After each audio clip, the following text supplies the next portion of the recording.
El Castillo del Coso es una fortaleza del siglo XIII ubicada en la localidad pacense de Higuera de Vargas.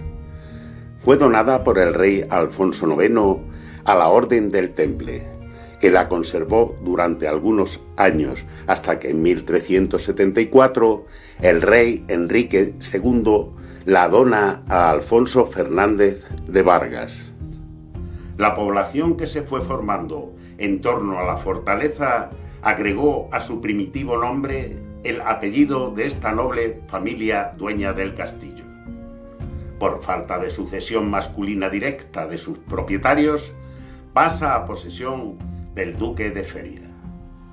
La edificación, de planta rectangular, está construida en mampostería, sillería, sillarejo y en ladrillo usado con fines decorativos en las almenas. Solo se conservan dos torres de planta octogonal, una completa y otra parcialmente desmochada.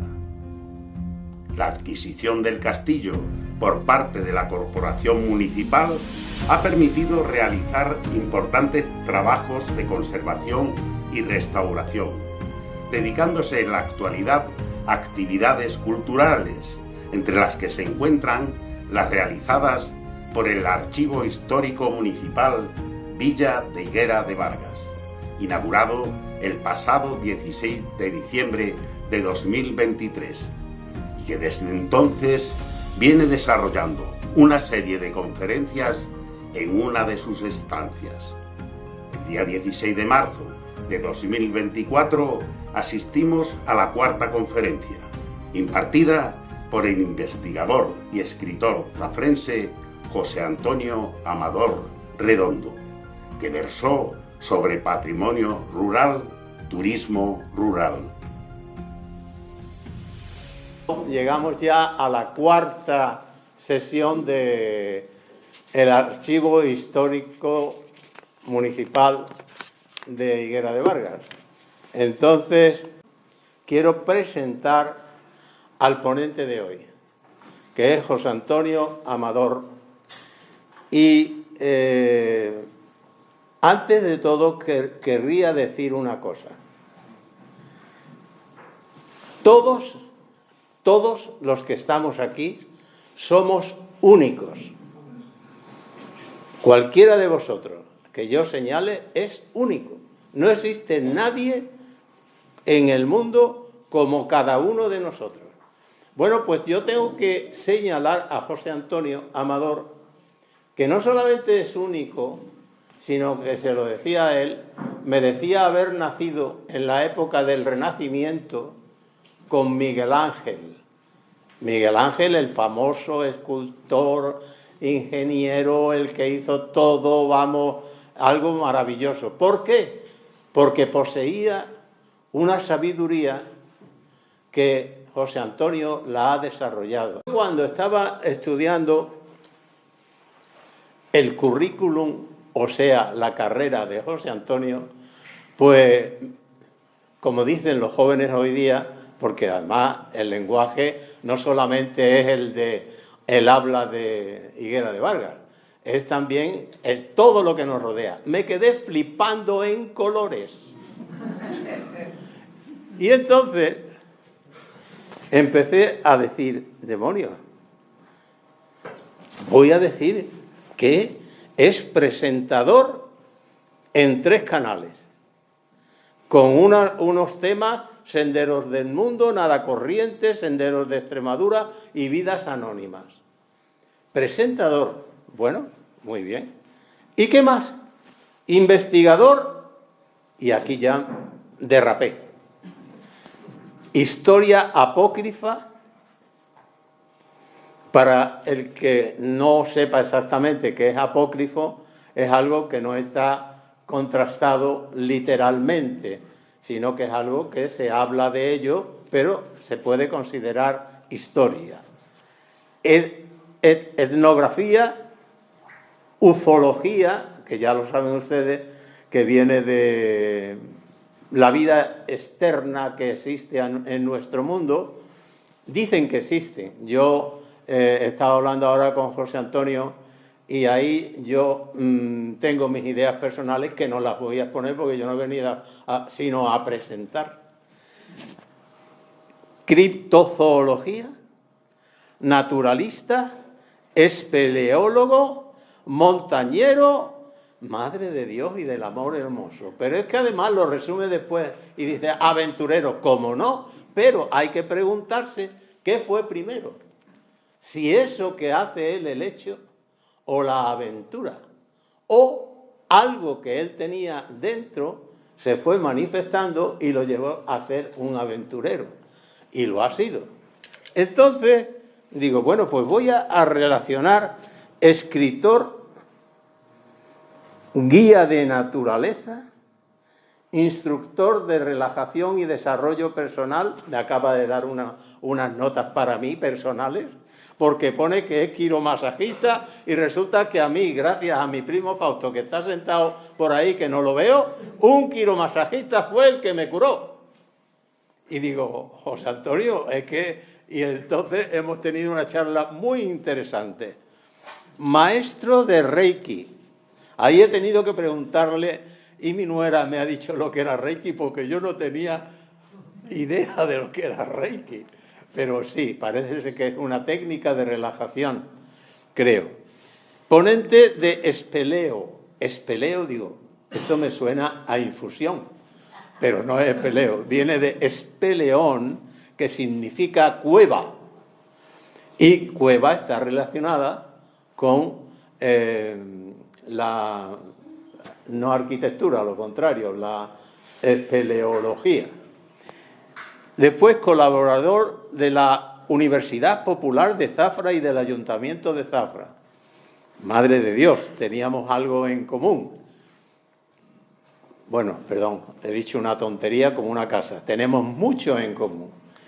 Y después realiza campañas en la basuraleza. Me metí en internet, ¿qué es basuraleza?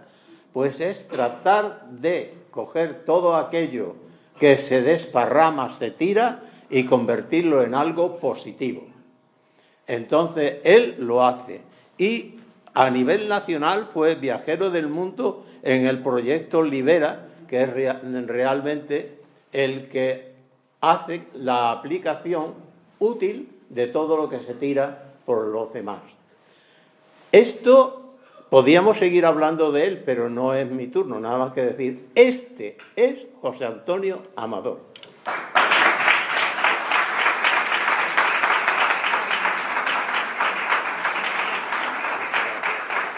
Muchas gracias, don Eugenio, por su presentación y esa labor tan maravillosa que ha hecho a lo largo de los años. Bueno, pues mi turno. A ver... ¿por dónde empiezo? Tengo tanto en la cabeza, yo pienso más que hablo.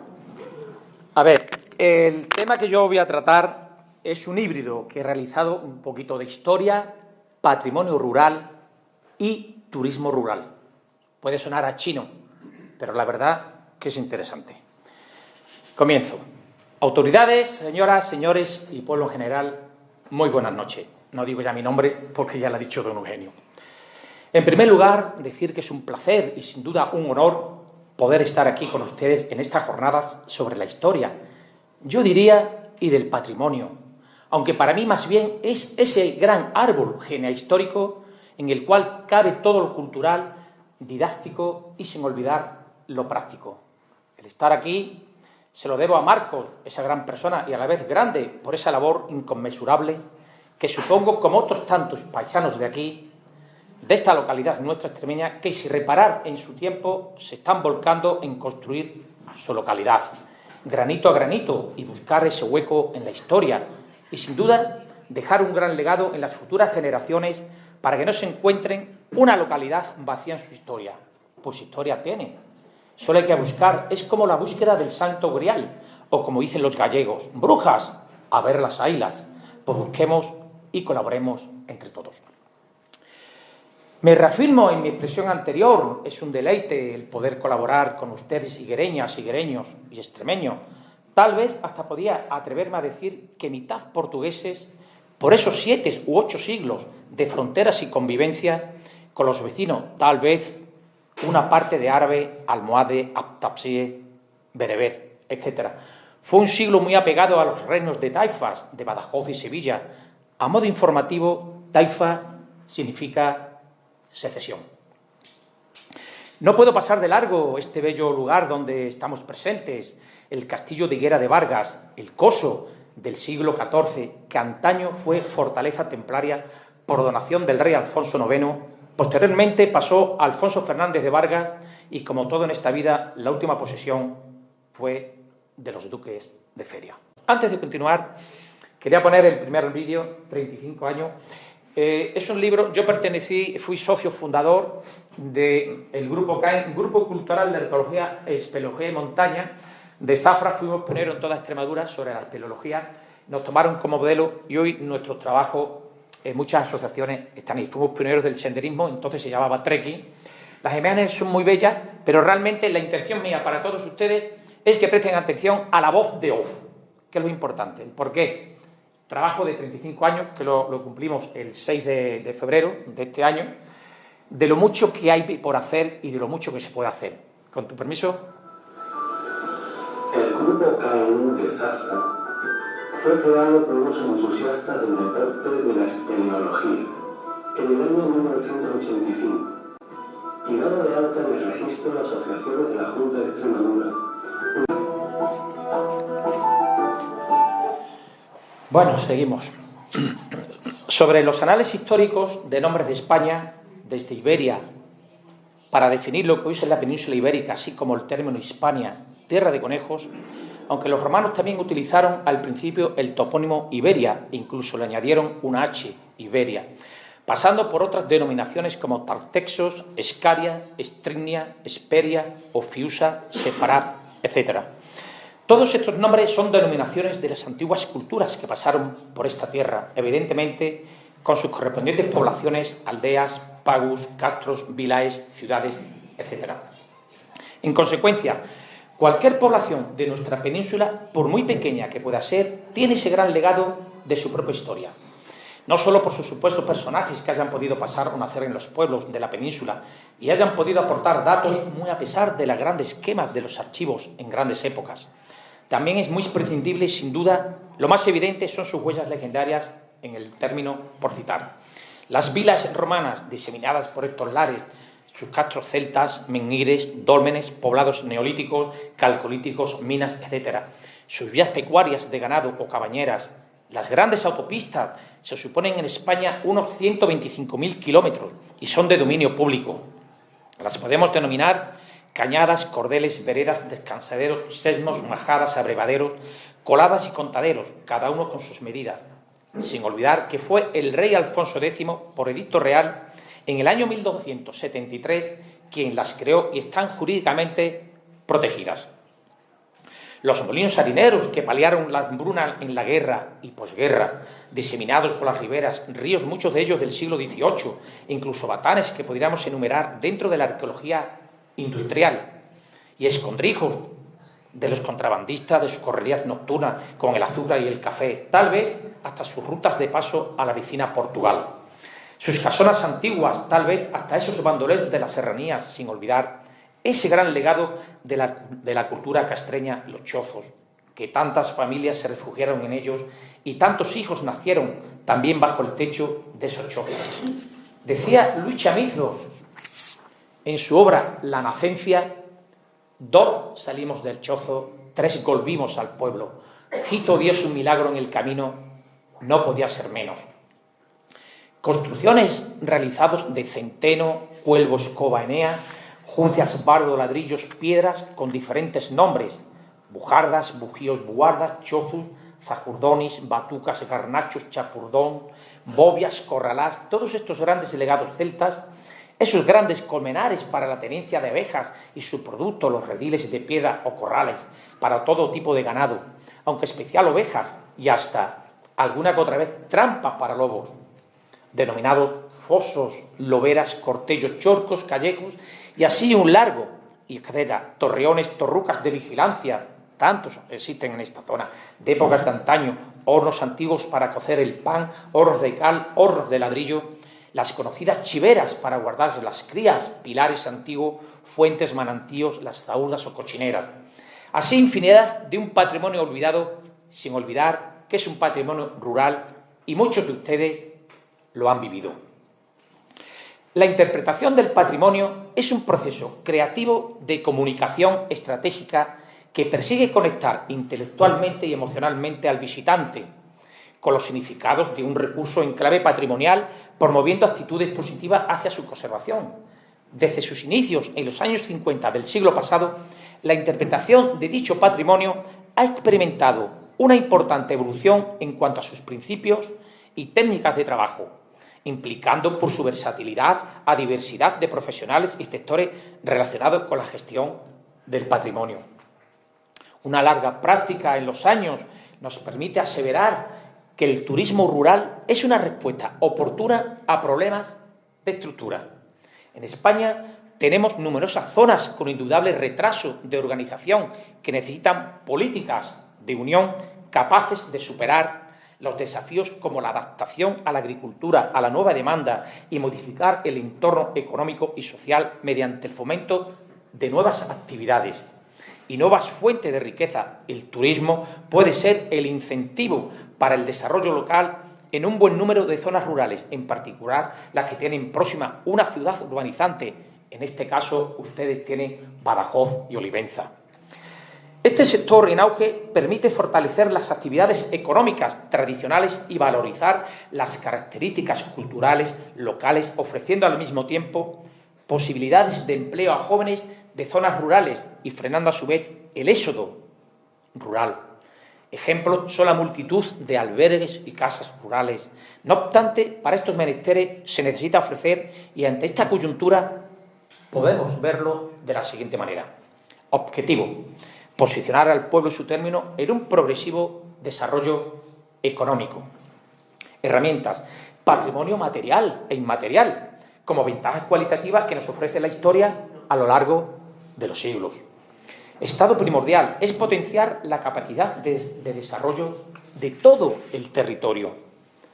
Unas raíces dan sostenibilidad y se alza sobre el principio. El desarrollo sostenible es el desarrollo que procura unos servicios económicos, sociales, medioambientales, todos los habitantes del pueblo, sin enredar la viabilidad de los sistemas natural, inmobiliario y social, de los cuales depende el suministro de todos los servicios. El término rural considera primordial la cultura local como un componente clave del producto ofrecido, un rasgo distintivo.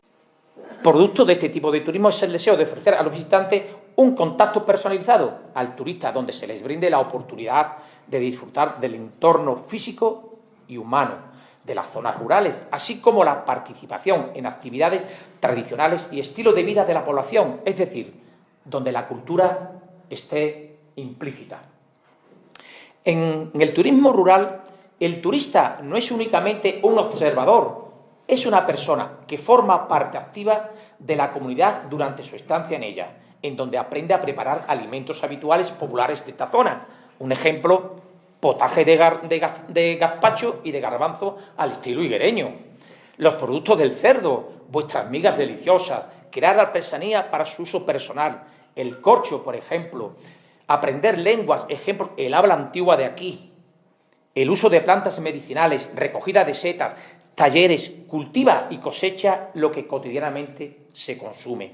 Es un actor en los hechos tradicionales de la comunidad. Lo observa, aprecia y valora, sin olvidar que lo divulga.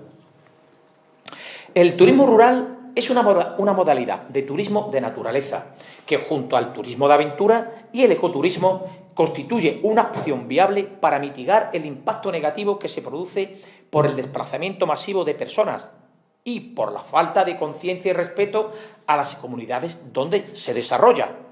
Una definición práctica y sencilla sobre lo que es el turismo rural es la siguiente: son los viajes que tienen como propósito el realizar actividades de convivencia e interacción con la comunidad rural en todas aquellas expresiones sociales, culturales y productivas cotidianas de las mismas. Antes de entrar en otros detalles en lo concerniente a lo expresado, quería hacer una breve exposición de este pueblo, Higuera de Vargas. Sin ninguna duda, esta localidad es rica en los anales históricos. Sus restos están diseminados por todo su término, desde la prehistoria hasta la actualidad. Tal vez debido a la falta de conocimiento, desinterés y falta de estudio, pero sin duda con una buena colaboración ciudadana, el interés de autoridades, esta localidad buscará su génesis. Sin embargo, este pueblo tiene sus grandes personajes históricos, que son hasta familiares suyos, y sus apellidos quedaron en aquellas tierras lejanas. Les cito unas reseñas de estos héroes de las Indias, esas personas que allá por el siglo XVI decidieron cambiar de aire.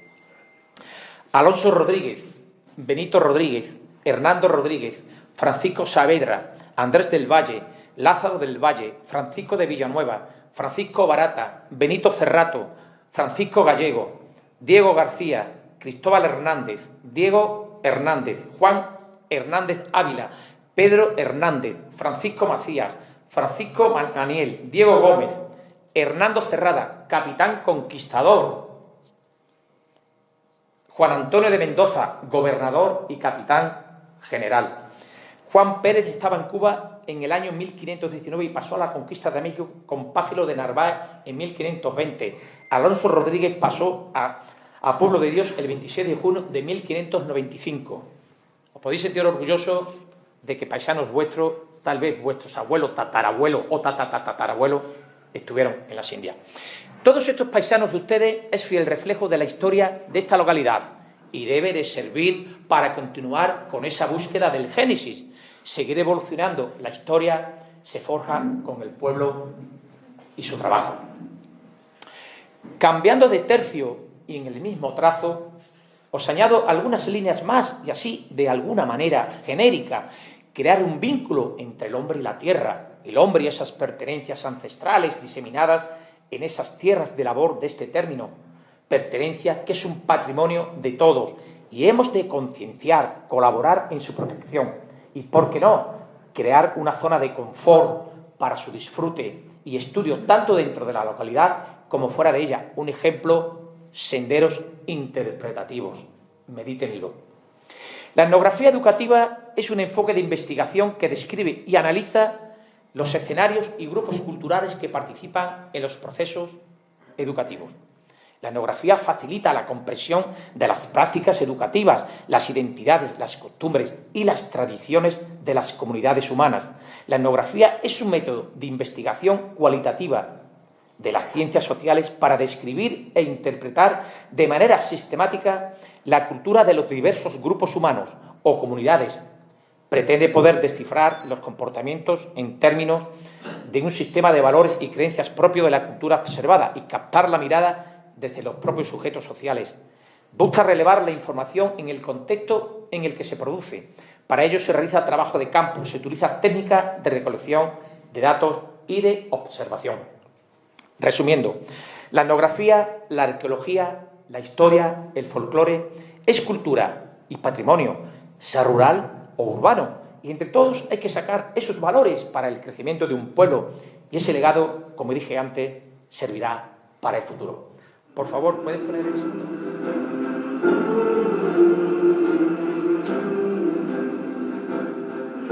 No le quiero poner voz de off, porque como se suele decir, más vale negar que mis palabras.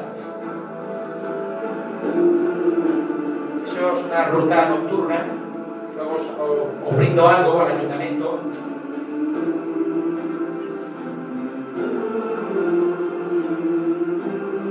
Hace años observé en una localidad andaluza leyendas de los bandoleros y eran reales. Contaban su historia en algún que otro país, historia por las calles de sus personajes. Hacer un buen pueblo, hacer un pueblo pintoresco, y qué mejor que las bibliotecas ambulantes, como yo les llamo a nuestros mayores, con su gran bagaje en la historia de esos tiempos que hay que recuperar. Esas personas son muchos de ustedes. ¿Qué pueblo no tiene una churrera especial, un carbonero o contrabandista astuto, o tal vez hasta su bandolero, o una nalga, como en mi localidad, Ana la Nalga, y tiene su apartado La Verdad, era el periódico de la época? O por citar a Severiana Berjano, protagonista del programa de Telecinco, hay una cosa que te quiero decir. a través de asociaciones que me consta, ayuntamientos, mecenas, participantes, entusiastas, crear un gran museo geneahistórico del pueblo entre todos, bien en salas de exposición como al aire libre, generar una guía de caminos, veredas, senderos, etcétera, tal lo expresé antes. Crear un catálogo de los chozos de este término. Existen muchos bellos, pertenecen al arte, arquitectura rural tradicional extremeña. Otro catálogo de los molinos del río y un trabajo muy interesante es la toponimia del casco urbano y rural. Os cito algunos interesantes. Risco de la Guardia, la Sórdica, Cabezo del Aire, Risco del Higuerón, Cabezo del Perro, la Guadaña, los Potriles, el Picamijo, lo que hablábamos antes de los motes, el Mimbrero, el Cerrajón y muchos más. De estos trabajos expuestos tengo un libro de cada uno y están en el Museo Internacional Etnográfico de Osaka, Japón, amén de otros lugares de Europa, y sirven de consulta a otros especialistas. Y así, mil y variadas formas de hacer crecer un pueblo. Antes de terminar, quiero haceros una breve exposición del significado de higuera a lo largo de la historia y creo pueden sentirse muy a gusto de su origen. La Biblia menciona que el primer árbol del Edén fue la higuera y en la cultura mesopotámica lo calificaban como el árbol del conocimiento. Decían que los numerosos granos que contiene el higo simbolizan la unidad y universalidad del conocimiento del ser humano. A este fruto se le asocia con la abundancia y la fertilidad. En el Imperio Romano, Rómulo y Remo fueron amamantados por una loba bajo la sombra de una higuera que el botánico Cayo Plinio el Viejo, en el año 29 después de Cristo, lo define como el árbol sagrado de la vida por excelencia. Para los helenos, el higo era símbolo de honor y vigorosidad. Por eso en los primeros Juegos Olímpicos, los atletas eran coronados con hojas de higo y como premio le entregaban higos para comer.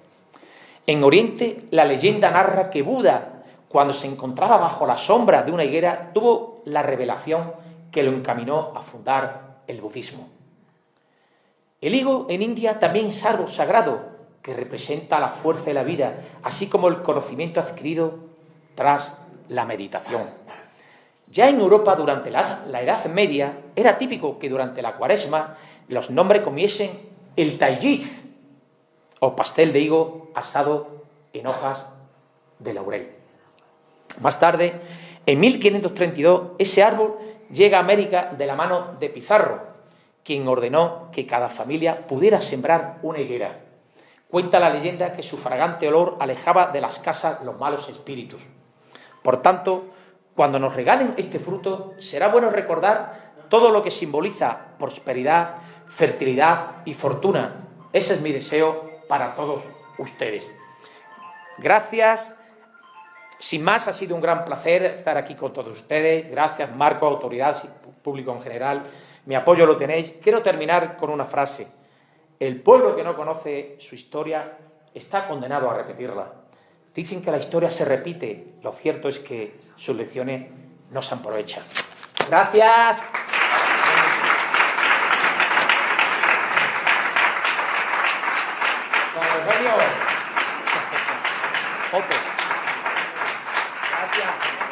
Espero que haya sido de su agrado, de vuestro agrado.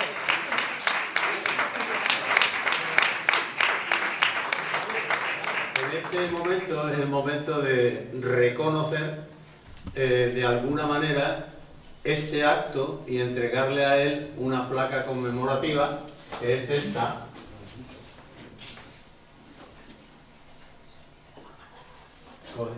Eso termina. Es el mismo de siempre. Wow. Lo puedes abrir, para eso está. Espérate. Sí. Muchas gracias.